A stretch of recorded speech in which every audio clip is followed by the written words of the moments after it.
So physiology is really about functioning of the body. Okay, so we're dealing with functioning. Okay, so how does the body function as a unit? Okay, and before we go into this, it's important to recall from anatomy or from regular biology how the body is organized, because we're going to be looking at all the different parts of the body and how things work at a cellular level, how things work at a tissue level, how things work at an organ level, organ system level, and the body level, right? So there are all these levels. So the levels of organization, so you got cells, and commonly functioning cells, when cells perform the same function, they come together and they form a tissue. We're going to be exploring tissues in the lab. If you took anatomy already, you would have explored tissues a lot.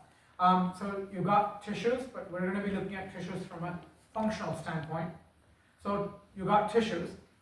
Whole different set of tissues come together to form an organ. Okay? And an organ is part of a composite called an organ system. And here is a really important point about an organ system. Up until this point, cells, tissues, organs, you're all physically connected, right? When cells are disconnected from each other, they cannot form a tissue. When tissues are disconnected from each other, they cannot form an organ. So they all have to be together. Am I making sense?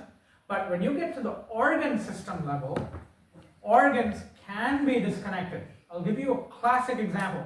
The excretory system. The excretory system is composed of your skin, which is not connected to anything, okay? Physically anyway. Functionally it is. Physically no.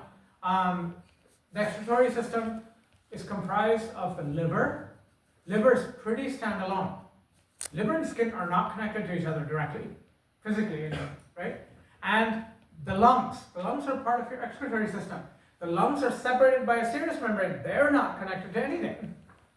Am I making sense? But they all come together, and the urinary system, of course, the kidneys. All these together form the excretory system. Do you see how all these organs are disconnected from each other? So organs that are not connected to each other, and whenever I'm repeating something, that's going in your exam. So pay particular attention. Okay? So organs that are disconnected from each other can be part of an organ system. In fact, many times they are. Okay? And the organ systems come together to form the body. And we're going to be looking at functionality at the cellular level. Well, let me put it this way. First, you're going to look at functionality at the body level. Okay? For example, blood sugar. Okay? So blood sugar is a body phenomenon. My blood sugar right now, okay, I don't know what it is, but right now, probably thousands, just like my age. No, not bad, 120. So my blood sugar is 120 right now, right? For me, that's a nice, happy message, okay? So when my blood sugar is 120, then the question arises, well, how is my liver responding to this? How is my kidney responding to this? How is my heart responding to this?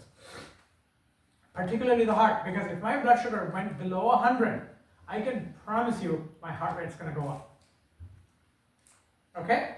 It's a normal response, because any sugar level below 100, for me being a diabetic, is low. It's low sugar. Okay? I'm used to having a very high window, right? So when my sugar goes below 100, the heart says, uh-oh, there's trouble, right? And the emergency alarm's turned on and the heart starts pacing.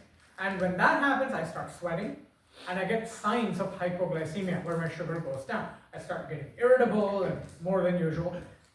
And, I start craving something sweet, right? And it's pretty unique for me because I don't like sweet things at all. The minute I start dreaming cake in my sleep, I'm not at all kidding. Immediately I wake up because I know my sugar is low. 100% of the time. Because otherwise I'd never dream of cake. I hate cake. Okay, I hate anything sweet. Anytime I'm dreaming sweets, so that goes into psychology here, right?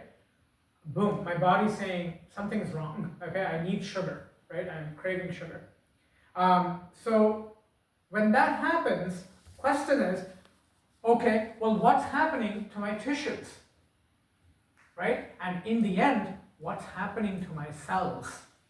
So when I when I consume those glucose tablets to correct my sugar, what is happening to my muscle cells? What's happening to my liver cells? What's happening to my body cells?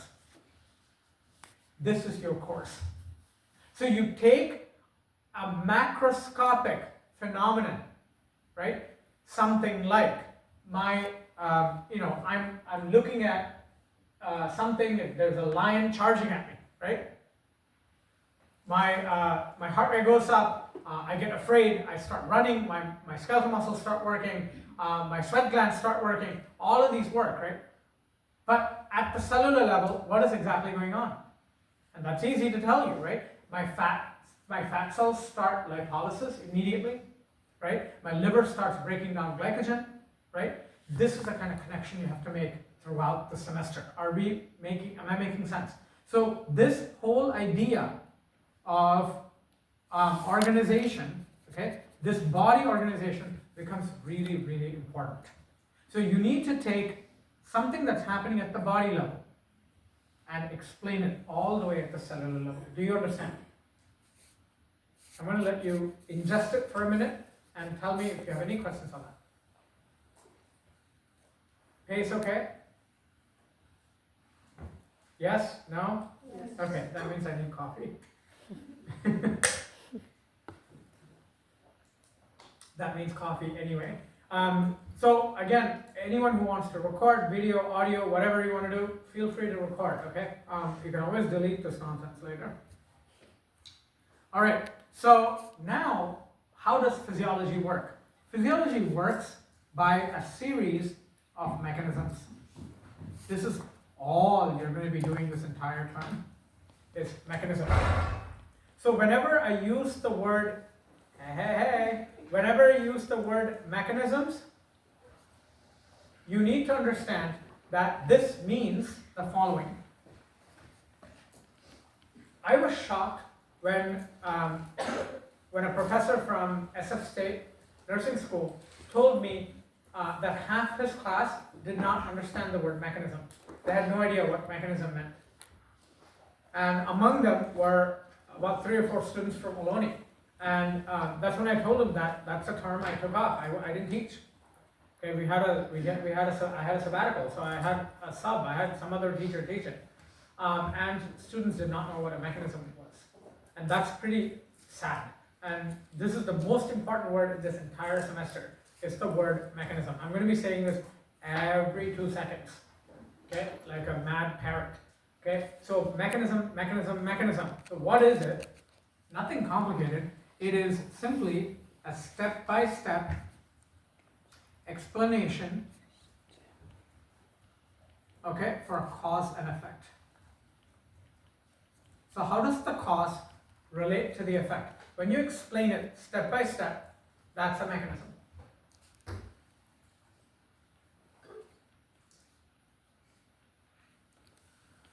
And that's all we're going to be looking at this entire term. We're going to be looking at mechanisms inside cells. We're going to be looking at mechanisms on a tissue level. We're going to be looking at mechanisms on a body level, right, as to how things regulate each other.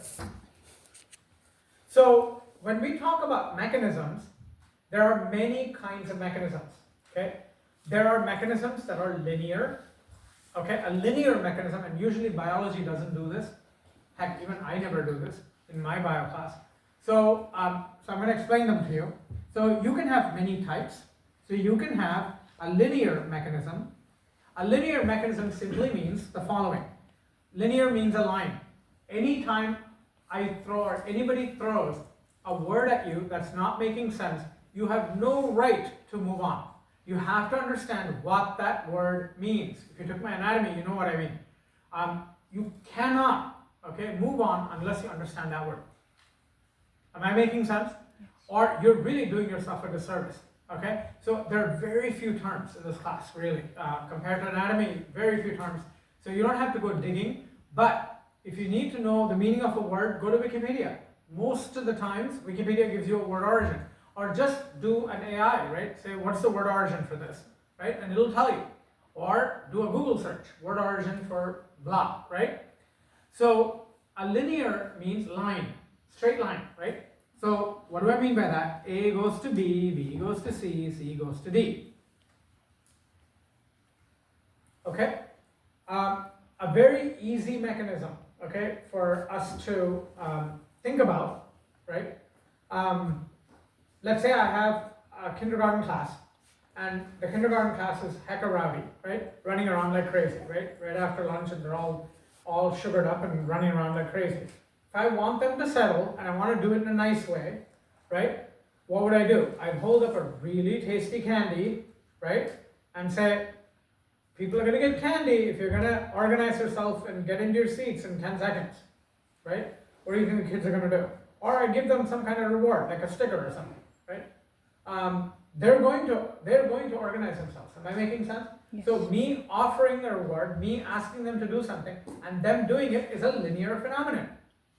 Can you give us an example in the body?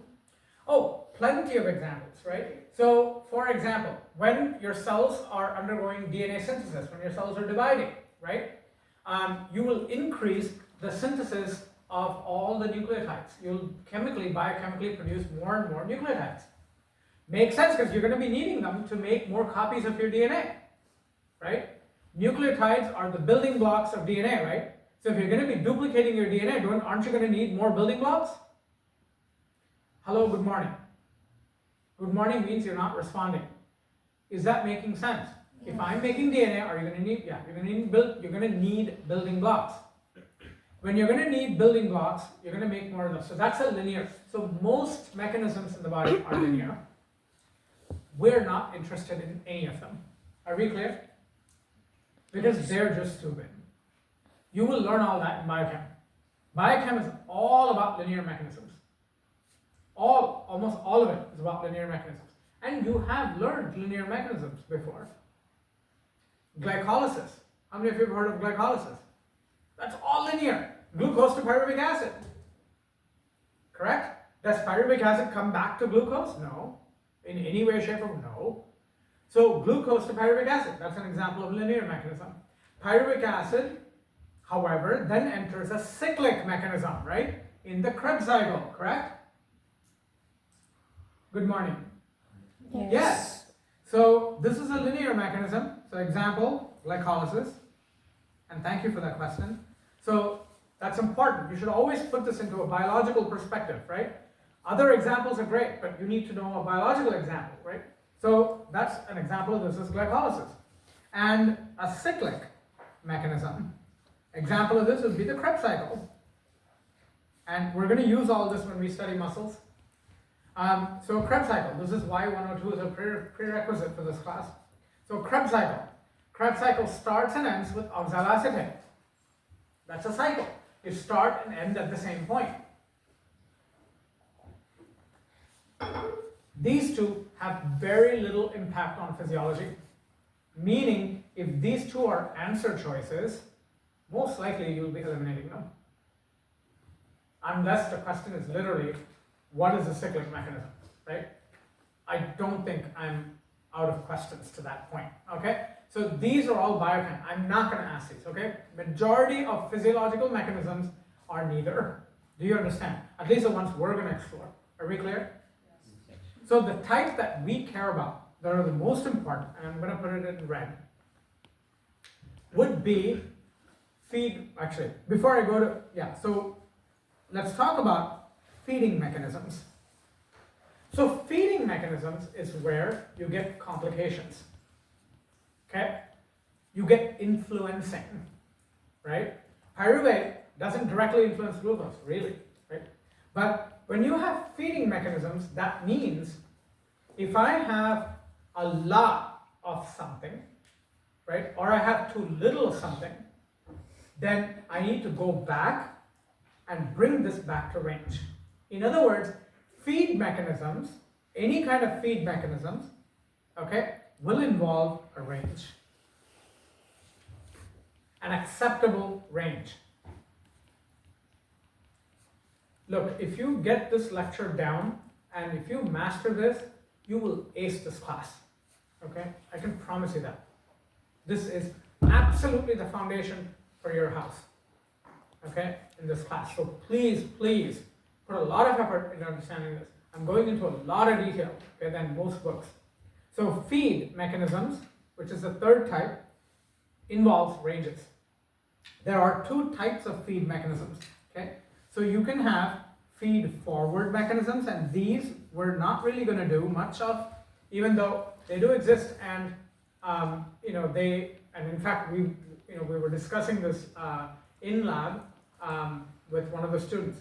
So feed forward mechanisms, the reason we don't really do this much in physiology, we should, is because they involve a little bit of abstractness. We really don't know how this works, okay? And I have to give you some real life examples. I'll give the example that I was talking with Ishan about. So his question was, do artificial sweeteners increase insulin secretion in the body? Right? And we were talking about diet drinks and aspartame, and clearly aspartame does not, okay? At least the levels that are being used in the drinks, it doesn't, okay? And in fact, I looked it up, even at pharmacological levels, really high levels, it doesn't apparently.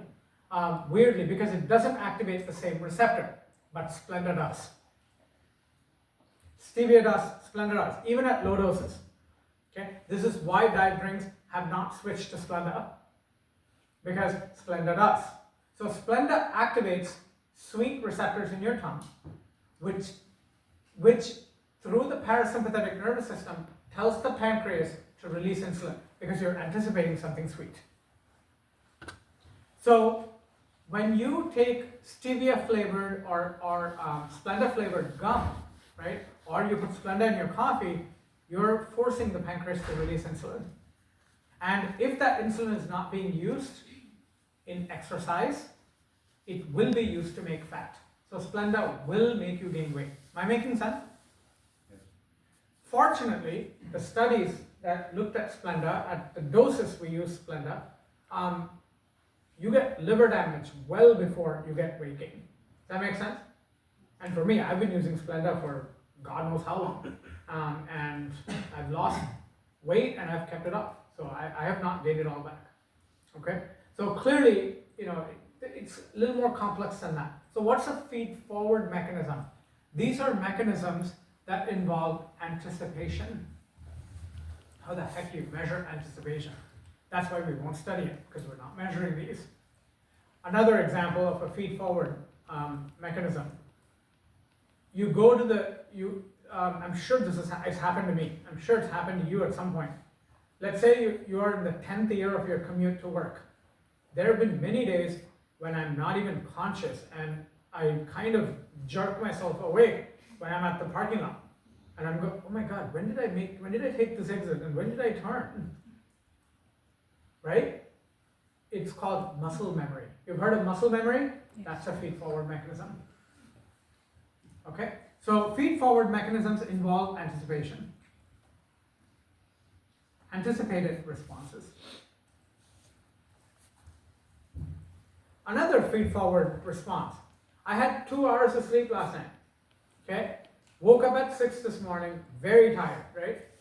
I know I have 1,000 hours of babbling today, right? My body still has energy. Am I making sense? Yes. So clearly, there are some feed-forward mechanisms that are involved. The problem is they have not been worked out, which means we won't study them. Clear? Yes. But you should know what that means, what that feed-forward means.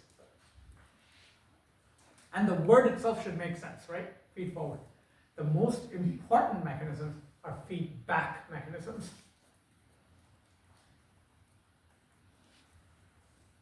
This is really what we're most concerned about. Feedback mechanisms. This class is, if I can rename this class, it would be Feedback Mechanisms 101. Because that's all it is. You're going to be looking at feedback mechanisms, left, right, and center. That's all you're going to be looking at all term. There is going to be feedback everywhere. Okay? That's all we're looking at today. Okay? Extremely important. Okay? All the way from now till the end of your reproductive system, you're dealing with feedback mechanisms. Okay? Yes. So, what are the components of a feedback loop? feedback means you're somehow circular, right? There's always this question, what's the difference between feedback and cyclic, right? So it's a very subtle difference. Feedback means components of your loop influence the loop. Cyclic is where the components of the loop don't necessarily influence the loop. Like in Krebs cycle, when you go from one component to another, citrate to isocitrate to alpha-ketoglutarate to succinyl-CoA to succinate to malate, fumarate, back to oxaloacetate, they don't influence each other. Okay, so that's a cycle. So it's a Krebs cycle. Feedback loop is not like that. Feedback is you can have a straight line, but it goes back and influences the start point. Okay, meaning something like this, right? So for example, right, if you have this type of a situation, so A going to B, going to C, right, and C will come back, okay, and so if you have excess of C, okay, it can come and halt A. So you're maintaining balance. If I have too much C, I want to halt A, okay, because too much C can hurt me. Okay, so you go back and you say, okay, you know what, I don't want so much of this. You're going to see lots of this everywhere, but particularly with hormones. Okay, and when hormones go out of whack, they can cause disorders and diseases. Are we clear? Yes. So feedback is very much observed there. And so what are the components of a feedback? You need to know this. So components, you need to know everything. But components of a feedback, what are they? So here we go. So we have different components. Okay. Number one, you have to have a sensor. Okay. Something that is sensing. And the most cliched, tired example we use is the thermostat, right? The thermostat has to be able to sense the internal temperature of the room all the time, correct? Yes. Okay, so a sensor in a biological context would be a group of cells, okay, that monitor a variable.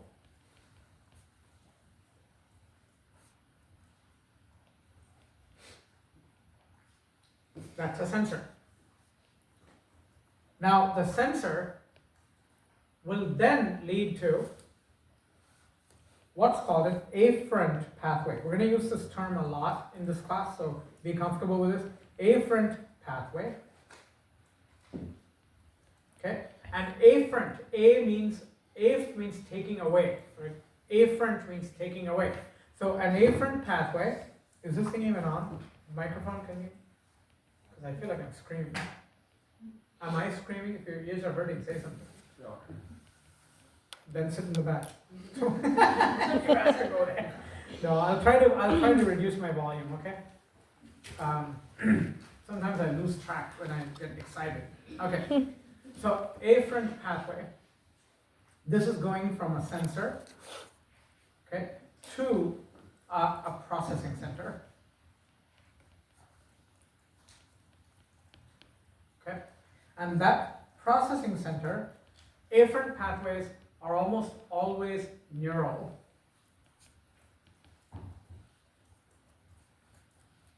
These are almost always neural. Okay, neurons are the best afferent pathways. They don't always have to be neurons. Okay, most of the time they are neurons, 99%. Okay, but there's still that 1% where they're not neurons. Okay, third, integration center. Very, very important, very apt word, integration center. So this is where various signals are brought together and processed together. Okay. As an example, the body's water center is telling the brain, blood is very thick here. Okay, blood is very thick. It's too much salt in the blood. So you're going to need water. Blood is too thick, you need water, right? Otherwise it's not to flow. You're going to need water, right? So you will want to stimulate the third center, correct? Yes. Right? So you stimulate the third center. But that sensor will also stimulate the part of the brain that releases hormones that prevent water from being peed out through the urine. And these two will work together. Am I making sense? Yes. So the processing center or the integration center is almost exclusively all the time the brain. Okay? The brain handles most of the processing. True or false? Brain is the only processing center. False. Okay? Good. Once we're done with this, I'll give you a question that 90% of my 103A, this was from 2017, 90% of my 103A got a 0 on because none of them could answer. Because the sensor, afferent, integration, efferent, and effector was all one organ. Right? And I promised them I'll never use that question on an exam again. Okay, so they were almost ready to beat me up. Anyway, but I'll go through this. It's a good one to go over in a class. It's not a good one to put on an exam. Okay, so integration center. So what is an integration center? This receives signals from a variety of pathways and decides on what to do. Okay, so there's an input-output function here. You're getting input from a variety of areas. You make a decision. How it makes a decision is very, very dependent on what mechanism you're talking about. And most of the time, it's a shoulder shrug. I have no idea. We really don't know how the brain works exactly. Yes? So I'll give you an example, right? For whatever reason, so let's say a cat, it's a very common, I think it's a very common story that people tell. A cat that tries to drink really hot milk and gets its tongue burned will not go to milk after that. Am I making sense? Yes. By habit, right? It wants to stay cautious, correct? Because it knows milk burned its tongue. Right? So question is, how does the integration center bring all that together? Okay, another example. You smell, a vanilla cake, right? And it brings back memories of your grandma. That can happen, right? Let's say it's very similar to the cake that your grandma gave you when you were young. And you start reminiscing about her and feeling happy or sad or whatever, right? Or both. And there are some things that can really trigger anger. Correct? So responses, and it's very well known, very well established actually in this case, where some emotions can really trigger your heart rate to go up immensely, okay, making you anxious. People get panic attacks, right? So question is, how does the integration center process all these things? Sometimes it's a multitude of signals that come together, right? So question is, how do integration centers work? For something like the pancreas, which regulates blood sugar, the integration center is very simple. It's chemical. Nothing complicated there. Am I making sense? It doesn't care what you ate, right? All it cares is how much the blood sugar is, right? Very simple. But for something like a triggering, an episode triggering stimulus, or something that gets your heart rate up, some emotional body response, those things are complicated, and we have no idea how that works. Are we clear? It's a black box. We have no clue. That needs to be figured out. So when you're talking about the brain as an integration center, it's always a shoulder shrug. That's why our brain chapter is so short, right? Because we really don't know how it works. We have an idea of how it works, but it's impossible to prove it. Does that make sense? In my opinion. So integration center is, again, you have an input, okay? There is some kind of processing, simultaneous processing. I'm going to put a question mark because we really don't know. And then there's an output. So it's like the central processing unit of a computer. Most of the time, it's the brain or the spinal cord. Most of the time. But there are other integration centers, depending on your pathway. It's not the only one. Fourth would be the efferent pathway. Efferent means exiting. So, important.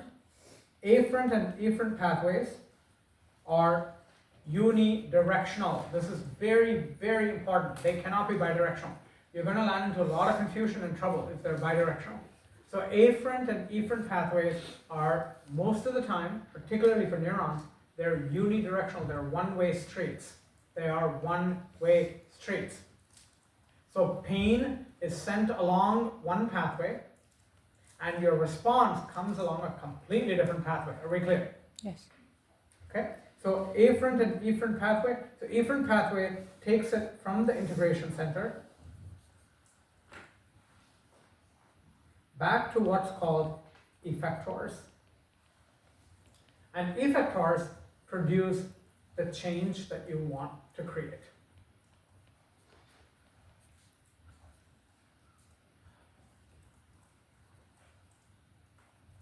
I'm going to let you absorb this for a minute.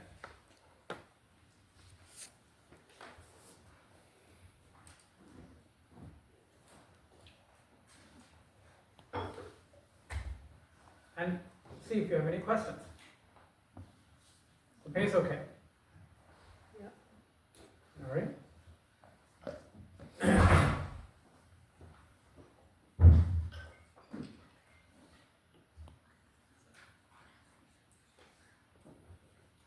So here is what I asked on that exam. Okay? So beta cells of the pancreas. So this is an exam question. Okay? So I'll let you think about this also, and you can talk amongst each other when I give you this question.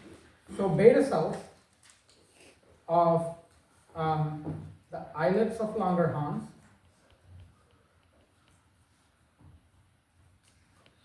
okay, in the pancreas sense, let's say sense, what they do is they allow glucose, blood glucose, to enter, okay, then. So the cells will allow blood glucose to enter, okay. So if this is a cell, and no cell should be ever round. If a cell is round, it's either cancerous or stressed beyond imagination. You never want round cells, okay? Cells always have to have certain shapes, okay? So cells all have really interesting shapes. They should never be round. If they're round, they're really stressed out. So, but for this example, let's keep it round. So let's say you have a beta cell of the pancreas. So this is a beta cell, okay? So what happens is glucose, okay, in the blood, glucose in the bloodstream will get into the pancreatic beta cells, like any other system, right? It goes in, and glucose will convert itself into higher ATP. Everybody knows ATP is the energy of the cell, right? Energy currency. So you increase ATP. So the more glucose you have, the more ATP you're going to have, correct? Yes. So when you have more ATP, what ends up happening is increased ATP will increase the production of something called cyclic AMP. Okay? So cyclic AMP is a metabolic product of ATP. There are enzymes that do this. They convert ATP to cyclic AMP. All this is given in the question. All this is given in the question. Okay? So you get cyclic AMP. And what does cyclic AMP do? Cyclic AMP will activate enzymes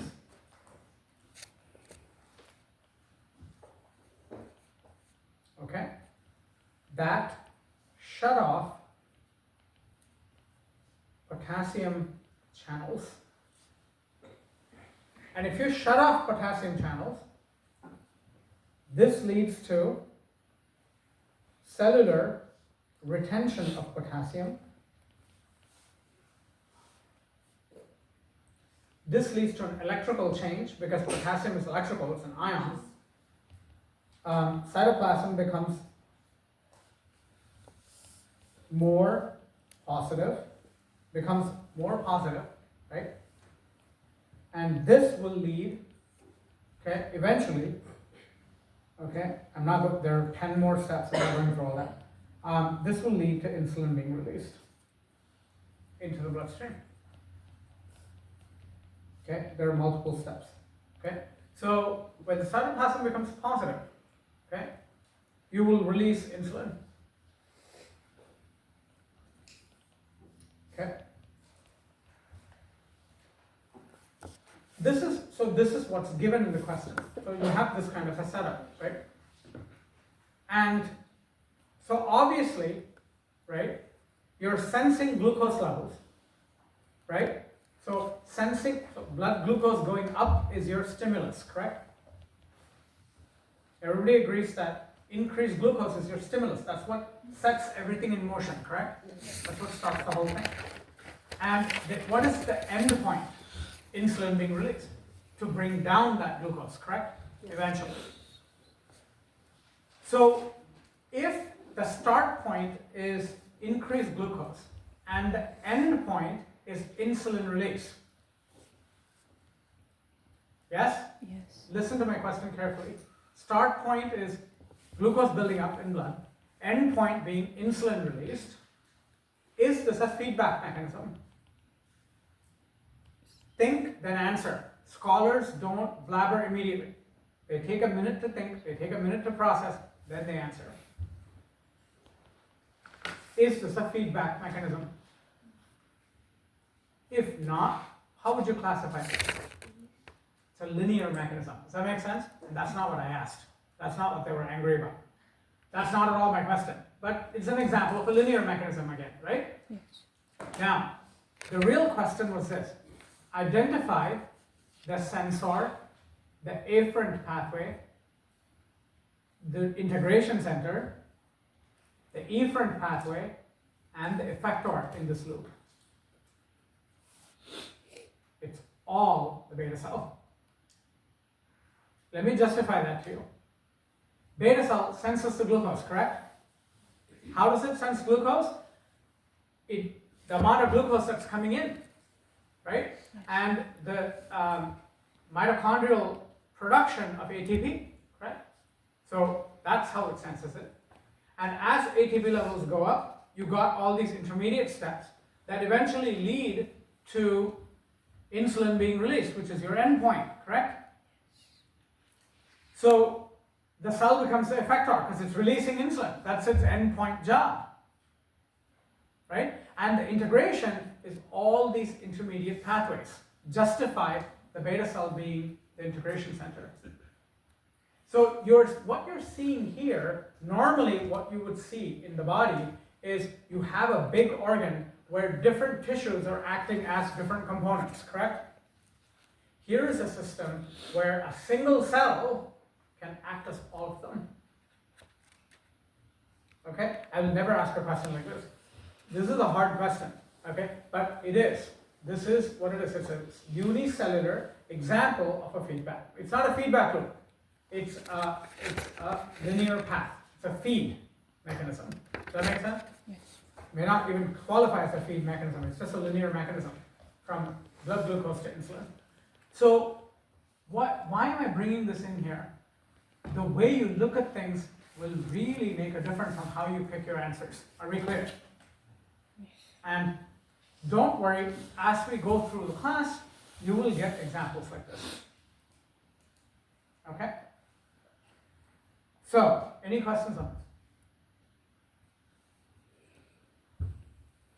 You can take this model and you can apply it to a very classic system, right?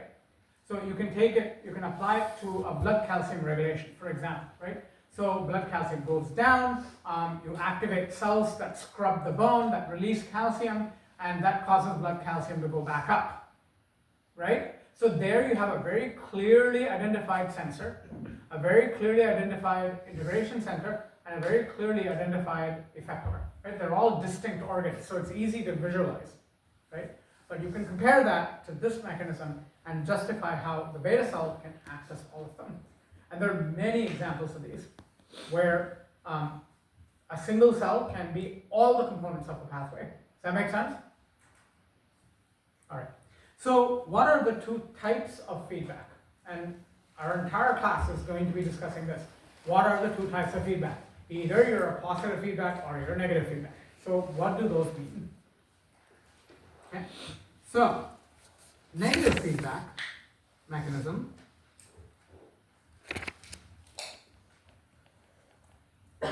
and then we'll look at some classic examples. So negative feedback mechanisms, this is where the response opposes the original stimulus.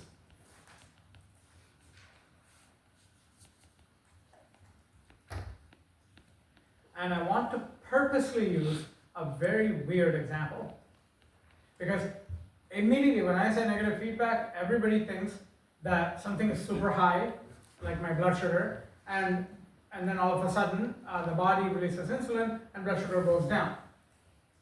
That's a negative change, right? You're going from high to low, right?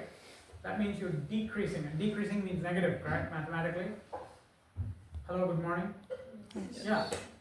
So, but that's not the correct definition. So purposely, I'm going to use an example that results in increase of something, okay? So let's use an example of increasing something, okay? So let's use blood sugar, right? So let's say you have a drop in blood sugar. You're going below in your blood sugar levels drop. So when blood sugar levels drop, your insulin levels drop, right? Because automatically the beta cell doesn't detect much blood, so it shuts off its insulin release, right? So decreased blood sugar will lead to decreased insulin release. Makes sense.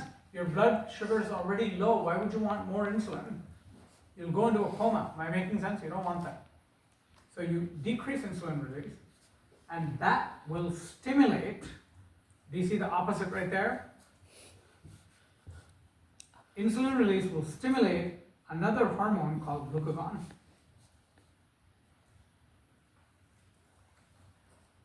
And glucagon will stimulate glucose release by the liver. Now, you don't have to know the mechanisms just yet. We'll go through those when we do hormones, but that's what happens. Look at the initial stimulus, right? That was a drop in blood sugar, correct? Look at the final result. What is that? Increase in blood sugar. You started with lowering blood sugar, you're increasing the blood sugar. Are they opposites of each other? Yes. You started with decrease, you ended up with increase. Are they opposites of each other? Yes. Yes. So this is a negative feedback mechanism. Are we clear? Yes. So the exam question you just gave, would that be an example of negative feedback? That's not even a feedback. That's just a linear pathway, right? Because you increase glucose, right? You ended with insulin release. So in that context, it's a straight line. There's no feedback. Feedback means going back, right? So if you look at what's in red, you started with increased glucose, right? Yes? And you ended with insulin release. That's a straight line. The feeding back means that insulin release must go back to one of these things, right? And do something. We're not looking at that. Given that this is the pathway I'm interested in, is this a feedback mechanism? Not yet. It's just a linear mechanism. Am I making sense? So context is really, that's a very good question. Context is really important. Make sense? I mean, that obviously doesn't stop there, right? It has other effects, right? Eventually resulting in a feedback mechanism, right? But look at the question. If it restricts you to, this is all I want you to look at. In math, it's like saying, I only want you to look from 2 to 4, right? What's the graph doing? That's all you need to look at, right? Not infinity. Are we clear? Yes. That kind of an idea. Okay, so is negative feedback making sense? Yes. Yes? Okay. So what is positive feedback? Okay, so this is opposes original stimulus. I have a few more things to say about this. First of all, this is constitutive, a word I really need you to know. Constitutive, okay? Constitutive, okay? And what that means, okay? Constitutive means on or off all the time. On or off all the time. The old school term for this is tonic, T-O-N-I-C. So we don't use the word tonic anymore. We call constitutive. Okay, constitutive means on or off all the time. Are we clear? Yes. So this negative feedback mechanism is on all the time. So it's constitutively on. Okay? Meaning it works 24/7, 365. Your blood sugar sensing, does it work 24/7, 365? Yes. Yes. Same with your heartbeat, same with your blood pH, same with your blood pressure, blood volume, water amounts, everything, right? These are all constitutively on pathways. Number two, it always results in return to normalcy. So N for negative feedback, N for normal. You always return to normalcy or within range. In other words, negative feedback mechanisms are physiological, meaning you always return back to a normal range. Okay? So return to normalcy, really important. Okay? And negative feedback mechanisms are usually very sensitive. Even small changes can start these on, right?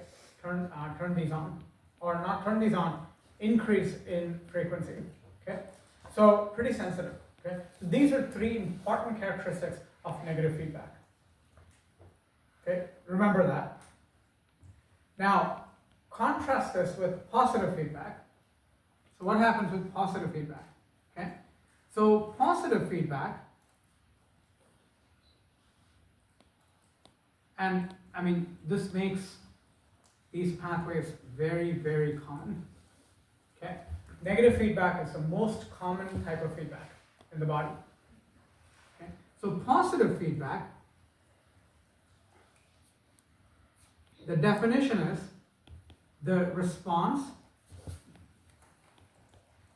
augments or enhances the stimulus.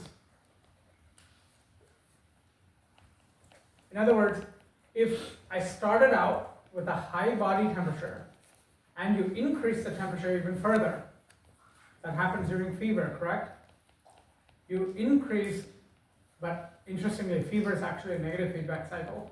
But there are diseases where high body temperature leads to higher body temperature until death happens, right? It becomes a very vicious cycle, not even a cycle, but it's a very self-feeding cycle. So when response augments the stimulus, that's a positive feedback loop. Positive feedback loop is chronic, very important. It happens under some disastrous circumstances, okay?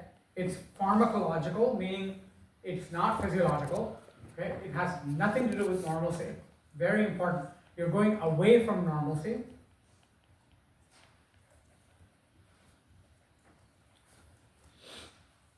And extremely rare. And it's absolutely not sensitive. Because this is one of those things that you don't want to be sensitive, right? Because it's chronic. You don't want that to happen. So it's very rare in occurrence.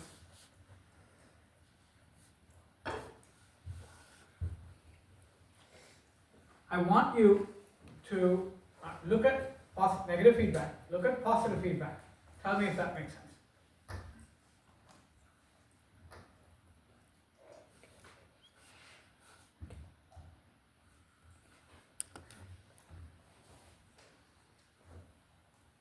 Any questions? Yes. I guess the difference between, so constitutive, on all the time, you said on or off all the time, but is it on all the time, we're talking about negative feedback? Or something? Negative off? feedback, the sensor has to be on 24/7, 367. Okay, 365. and then chronic for positive feedback, are you? It means you have to crank it up. It's always off. It's constitutively off. But you should be able to turn it on, right? Example, fire alarm. Always off, right? And when you turn it on, it screams, right? And wants you to get out, right? Is that an occurrence that happens all the time? No. Does your thermostat work all the time? Yeah. Ideally, right?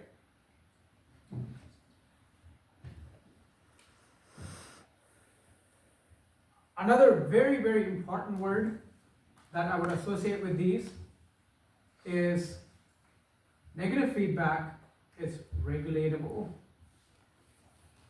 Regulatable means you can turn things, you can modulate it, you can modify it, right? It's regulatable. Positive feedback, tell me, would that be regulatable? No. No, it's chronic. Once you start the fire, you're not going to be able to control it. Am I making sense? Until it just dies off on its own. Are we clear? Yes. Once labor begins, you can't shut it off. The baby has to be born, okay, for it to shut off. Any other questions on positive, negative feedback? Any comments on the pace? Everybody okay with this pace? We're comfortable? Okay. 5-minute break. When you, not 5 minutes, now it's reduced to 3 minutes. So 3:55, come back. We'll do some sample exam questions on this. Okay? So go and have you classify it as a positive or negative, right? The first one, or the first, or yeah, so we're going to use the example of, so we're going to explore, writing on the highlighter, time to go home. Okay, so I'm going to explore the example of thermoregulation. This is dealing with body temperature, okay? For thermoregulation, there are two sensors, okay? So the external temperature is sensed by nerve endings in the skin. And technically it's the dermis. So nerve ending in the dermis, okay, or the skin, the leathery portion of skin, will sense external temperature, and the core blood temperature is sensed by a part of the brain called the hypothalamus. Hypothalamus is your new best friend, okay, because it's going to show up everywhere. So hypothalamus senses the core blood temperature. It's able to read blood temperature, okay? So those are your two sensors, okay? So of course you have afferent pathway. It's not important to know what that is. The integration center, okay, is a different part of the hypothalamus. Hypothalamus is an organ, okay? One part senses temperature. Another part is able to do processing. Are we clear? So two separate parts, right? So integration is done by the hypothalamus. And you have the effectors. There are a variety of effectors, okay? Your skeletal muscle, and this is when you shiver when you're cold. So this is an effector only in cold response. Nobody wants to shiver when you're warm, okay? So, so it's only a cold specific response, okay? So that's one effector, okay? Very, very important, blood vessels of the skin. So skin blood vessels are effectors, okay? And two very important terms you'll need to know eventually anyway. Vasodilation, okay? Vasodilation means you're increasing the diameter of the blood vessels. You're increasing the diameter of the blood vessels. You're making the tube larger, okay? Vasodilating, right? Dilating. And vasoconstriction, okay, is decreasing the diameter. You're shrinking the blood vessel, okay? You're squeezing the blood vessel shut. Am I making sense? Yes. So it's like this. This is a normal blood vessel. This is vasodilation, right? And this is vasoconstriction. Are we clear? Total vasoconstriction. Okay. Thermoregulation is actually very easy to understand. Okay. It's very logical. It's very easy to understand. So usually people always start with this in the first lecture to describe feedback loops. So let's look at these conditions. So first, let's talk about it is really hot outside. let's say it's, somewhere in India, right? Very hot. Okay, you're outside. What are going to be some of the visible signs of the heat? You'll be sweating, correct? Flushed skin, thank you. Very important. You look red as a tomato, right? Right? So those are two things, and sometimes you have a sunstroke where you faint if you don't correct these things, correct? So keep those in mind. Those are your endpoints, correct? In contrast, when it's freezing cold, what are some of the features? You shiver, is one, right? What else? In terms of flushing, the opposite response. Pale, right? You become so pale, right? Because blood is drawn from the skin, okay, and taken to the core of the body. Are we clear? Yes. And what is happening is the skin is relatively very thin, yes? So when blood goes to the skin, it loses heat. Are we clear? Yes. It loses heat. Now, when it's really, really hot, that's exactly what you want, is for blood to lose heat, right? Because blood is too hot. If blood is too hot or blood is too cold, you will break down a lot of important proteins and your body can shut down. Am I making sense? Yes. You don't want that to happen, right? So if the external environment is really, really hot, you want the core to be kept cold or not? Yes, you want the core to be cold. If you want the core to be cold, you get rid of the blood from the core. Are we clear? Yes. Okay? So blood is pushed to the skin, and that's why you go red in the heat. Is that making sense? Yes. Okay. So under hot weather, what's going to happen is when it's really hot, both sensors,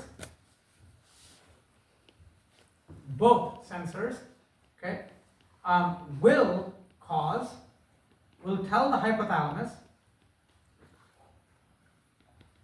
okay, to inhibit, this is important,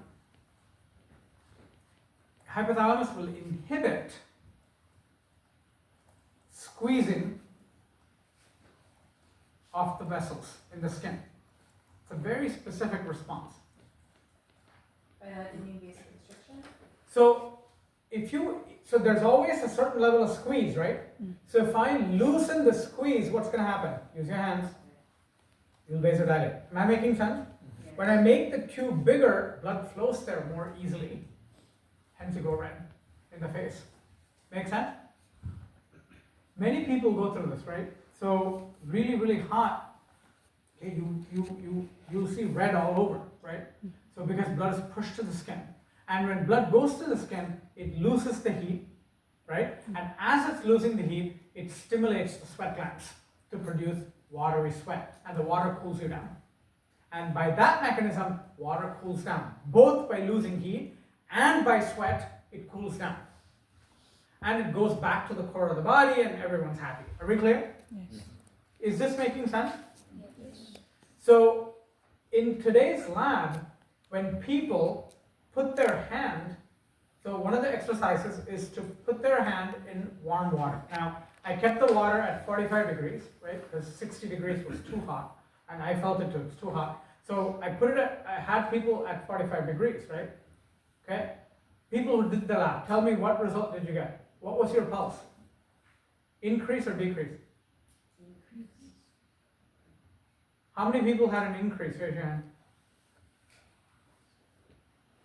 Majority had an increase, right?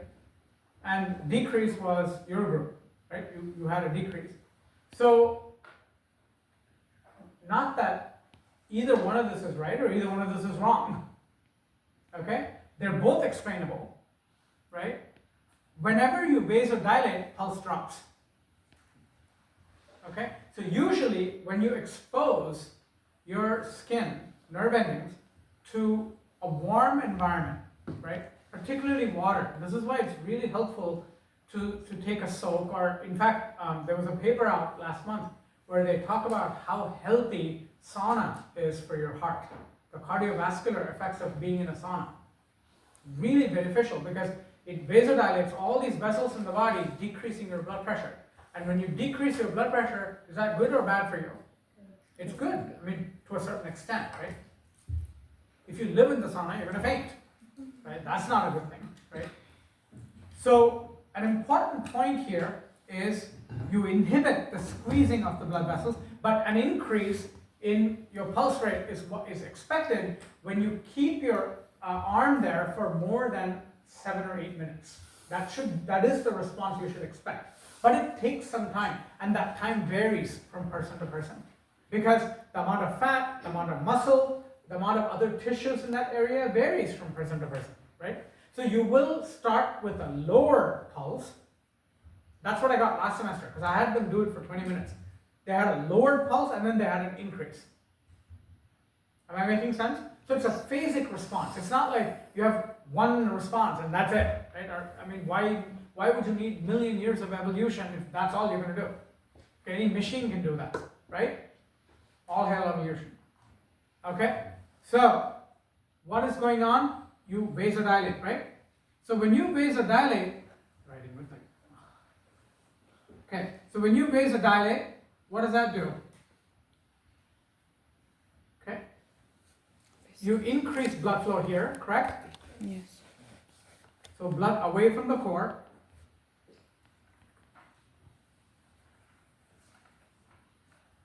Okay, when blood is taken away from the core, increased sweating and loss of heat, correct? Yes. Do you agree? Yes. Now, you've heard of cold sweats. That's completely different, okay? It has nothing to do with this. Because technically, if you're cold and you're sweating, you're a freak show, right? That's not what's supposed to be happening, right? It's a completely different mechanism. But there's a commonality there. So remind me about cold sweats next week. Thursday. Because I need to explain to you what a cold sweat is, unless I don't have time to do it today. So, remember I told you the hypothalamus inhibits the squeezing of vessels? That happens through a system called the sympathetic nervous system. How many of you are hearing this for the first time?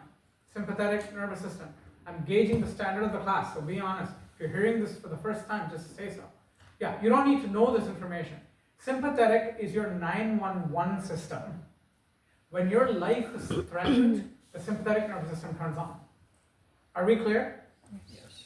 So sympathetic nervous system is the only system that can squeeze your blood vessels. Are we clear? Yes. The only system that can squeeze the muscle in your blood vessel is your sympathetic nervous system. Okay, SNS, sympathetic nervous system. Do you want to guess what my initials are? SNS.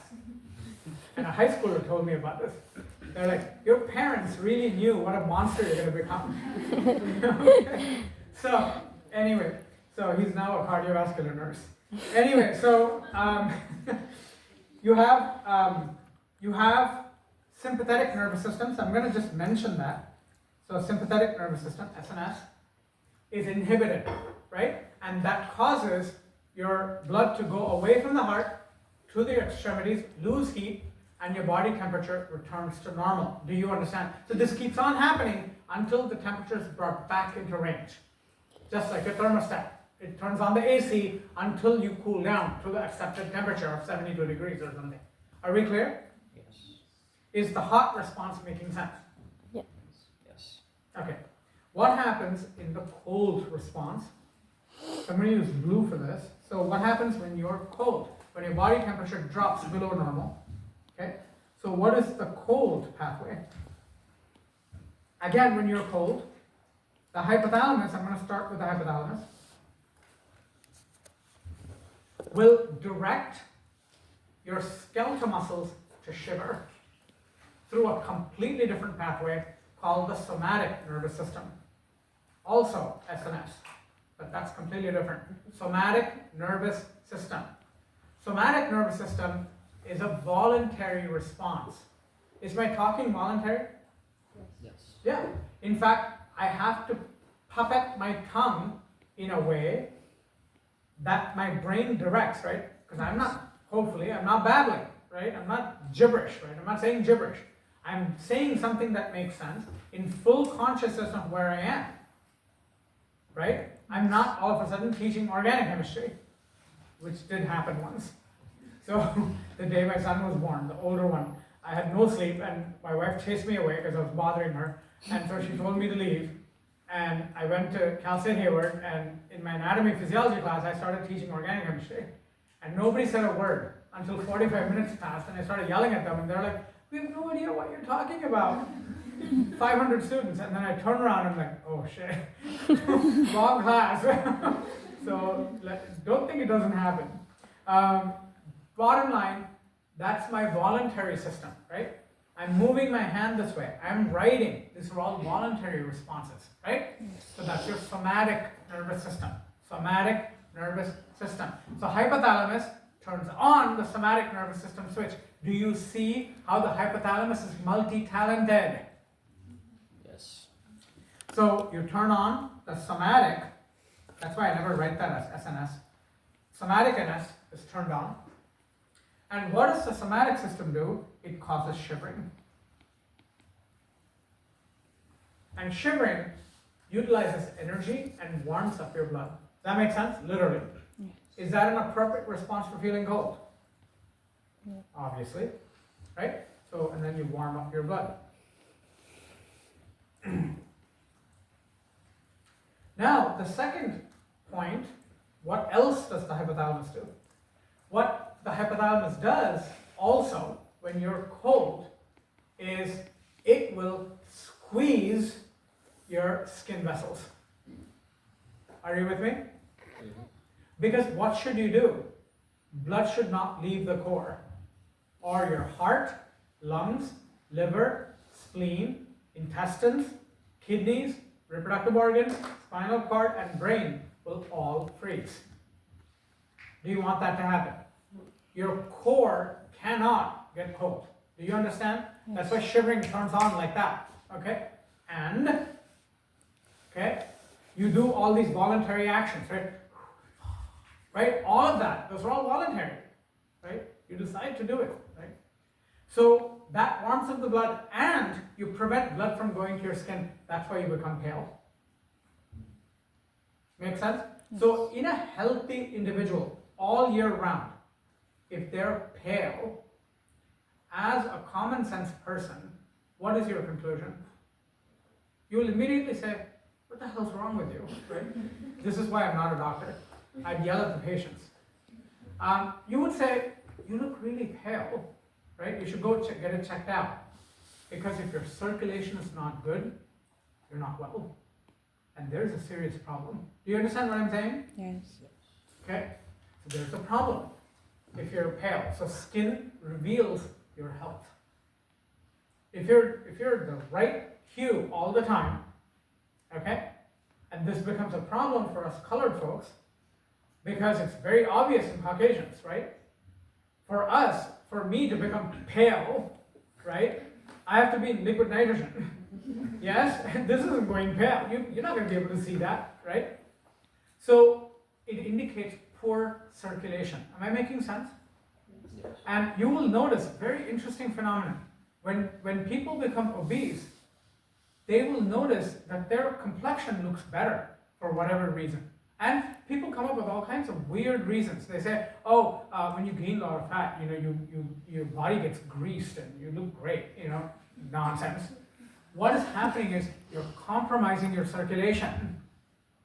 And so your skin appears shiny. That's not a good kind of shiny. Do you understand? Are we clear? So when you go pale, immediately, that's your body telling you your circulation is not good. Get your heart checked. I don't care how young you are, get your heart checked. Get your thyroid checked. This is why people with thyroid problems, right? The minute I saw that my wife was becoming paler and paler in complexion, immediately I had her get tested for thyroid. And that's exactly what happened. Because thyroid is needed for your heart to beat normally, right? So if thyroid levels go low, and that doesn't always have to involve weight gain, okay? If you notice that your normal complexion is becoming paler, something is wrong. Get it checked, okay? Your circulation is not good. Also means you need better exercise, okay, to circulate your blood better. Is that clear? Important. So what happens is, the hypothalamus, through the sympathetic nervous system, what does it do? So through the sympathetic nervous system, it will cause vasoconstriction. Are we clear? This is why your skin goes dry during winter.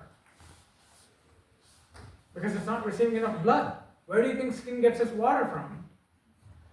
From blood, right? So if blood flow is going to be restricted, you're going to have dry skin. So if you constantly have dry skin throughout the year, what does that mean? Get checked up. Do you understand what I'm saying? Yes. Because you have bigger problems, right? Don't take it lightly. Don't go, I'm just going to apply moisturizer and go about my business. You have to understand why it's going dry, right? And it's because of circulation compromise.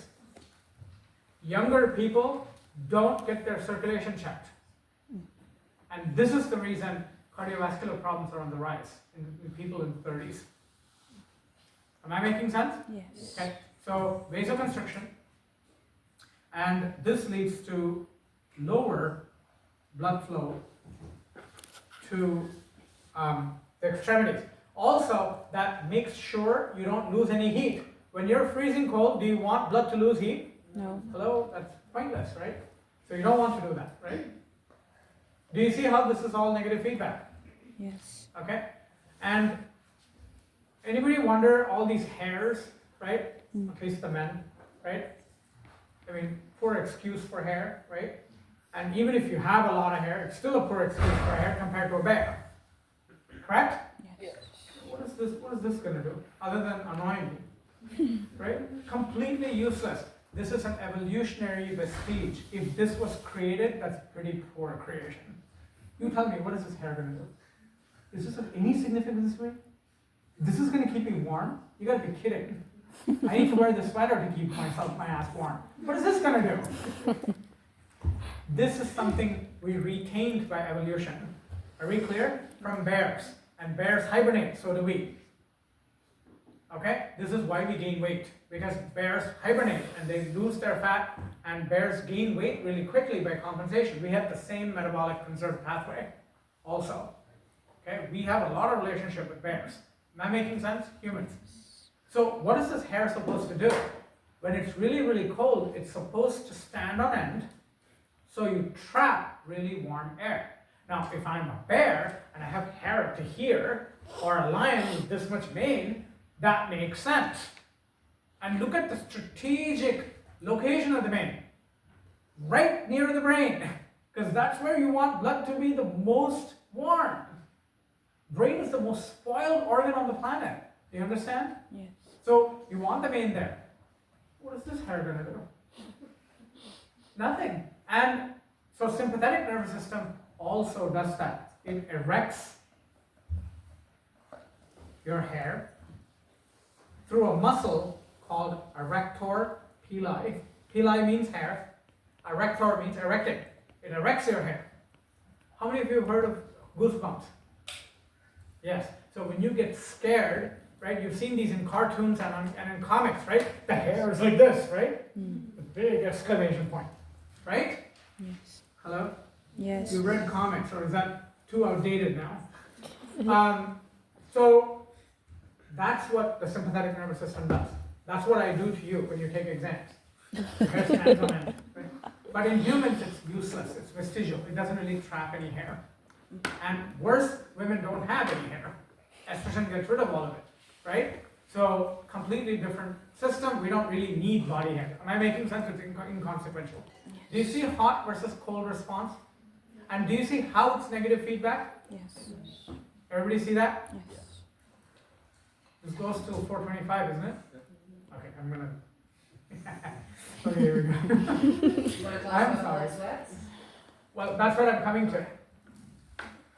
If your body is always hot, and this is an important point, I'll give you an example of my morbid blood sugar story. So when my blood sugar started spiking, right, my years of prediabetes, my blood sugar started spiking, and now my normal blood sugar is 150, okay? 100 to 150. If I go below 100, I start shaking. Okay? For you, the normal is probably 60 to 90. Am I making sense? Yes. Fasting. 60 to 90. So if you go below 60, it's a problem for you. For me, if I'm at 60, I'm gone. Okay? Does that make sense? Yeah. So what am I trying to say? The range is very arbitrary. The body has the capacity to shift the range. So when I was healthy, playing rugby, very athletic guy, during those times when I was not diabetic, I was in the 60 to 90 range. Then grad school happened, right? Depression beyond imagination. And what happened? I started gaining weight, I started getting depressed, I started getting stressed out, which is my reason for my diabetes is stress. Extreme stress. And what happened was my body kept seeing blood sugar levels of 150 to 300 all the time. If you keep that up for more than 10 days, and in my case, maybe a year, what did the body do? It said, uh-oh, this is a problem. The set point is not right. It completely resets the set point. So in a person who has high blood pressure, their normal blood pressure is completely different, right? Yeah. It's 140 to 200. Am I making sense? Yes. Yeah. So the set point, if you have long-term high values, the set point is reset. Do you understand? I need everyone to write this down because you need this till the end of this term. If you have high values all the time, the values are reset. Do you understand? Yes. If you live in the hot part of Florida, you'd be silly to keep your thermostat at 100. You want it at a high temperature if you live in Michigan, not in Florida. Am I making sense? Yes. Outside ambient temperature makes a difference, right? So if you are hot all the time, if your blood sugar is high all the time, if your blood pressure is high all the time, not only are you resetting, this is really important, not only are you resetting your set point, the negative feedback loop stops working. That's why I have to pop candy in, because the negative feedback loop doesn't work. Do you see the danger of this happening in a diabetic? Yes? Yes. So there are diseases where people are always hot. Okay, well over 100 degrees body temperature, right? Tell me, in that case, this entire loop is shut down. The hypothalamus doesn't control it anymore. Are we clear? Yes. So in the case of hyperthermia, the feedback loop is out. What's going to happen is blood's going to heat up and the hypothalamus doesn't respond. When blood heats up, the heart responds. Okay, the heart has temperature sensors.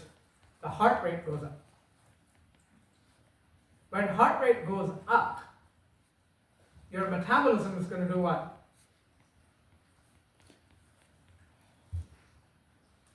Okay, heart rate goes up, your blood circulation goes up, right? You're going to increase your metabolism, right? Yes.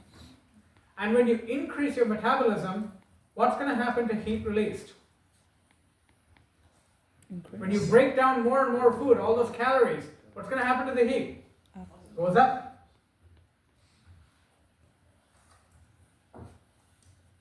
What feedback loop is this? Positive feedback. So when the hypothalamus is functionally removed, a negative feedback loop becomes a positive feedback loop. Are we clear? Yes. So a person who's hyperthermic usually dies within a few years due to heart failure because the heart can't pump like this all the time. Am I making sense? They can't gain weight at all. Okay? They have a problem gaining weight. A person who is hyperthyroid, too much thyroid, right? Their heart rate is up all the time. Would you see these symptoms? Yep, they're hot all the time. Are we clear? Okay.